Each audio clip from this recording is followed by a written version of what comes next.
CM YS జగన్పై దాడిని తీవ్రంగా ఖండించారు. కడప ఎంపీ అవినాష్ రెడ్డి సీఎంపై దాడి పిరికి పందల చర్యగా అభివర్ణించారు. విజయవాడ చరిత్రలో ఎన్నడూ జరగని విధంగా రోడ్ షో నిర్వహిస్తే అది చూసి తట్టుకోలేక దాడికి పాల్పడ్డారని వ్యాఖ్యానించారు.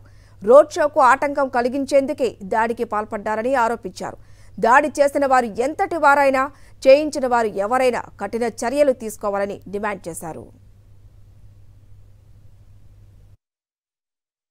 మరి ప్రియతమ ముఖ్యమంత్రి శ్రీ వైఎస్ జగన్మోహన్ రెడ్డి గారు ఈ 5 ఏళ్ల జగన్మోహన్ రెడ్డి గారి పరిపాలనలో కూడా సామాజిక న్యాయం అంటే ఏమిటో నిజంగా మాటల్లో కాదు చేతల్లో చేసి చూపించారు. 5 సంవత్సరాల జగన్మోహన్ రెడ్డి గారి పరిపాలనలో డాక్టర్ బిఆర్ అంబేద్కర్ గారి నిజమైన వారసుడిగా ఆయన ఆశయాలను అమలు చేస్తూ ముందుకెళ్తా ఉన్నారు జగన్మోహన్ రెడ్డి గారు. అటువంటి జగన్మోహన్ రెడ్డి గారికి అందరి ఆశీస్సులు మెండుగా ఉండాలని మనస్ఫూర్తిగా కోరుకుంటున్నా. అదేవిధంగా నిన్న జరిగిన దాడిని తీవ్రంగా ఖండిస్తూ ఉన్నాము.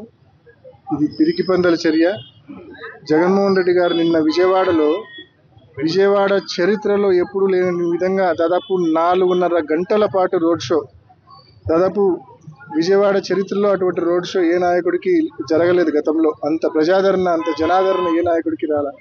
అంత భారీ రోడ్ షో జరుగుతూ ఉండగా కొంతమందికి కళ్ళు గుట్టి, కొంతమంది అది భరించలేక, జనాదరణను భరించలేక, తట్టుకోలేక ఈర్ష్యతో, ద్వేషంతో ఈ రకంగా మరి దాన్ని డిస్టర్బ్ చేయడానికి ఈ రకంగా రాయితో దాడి చేయడం అనేది నిజంగా హేయమైన చర్య.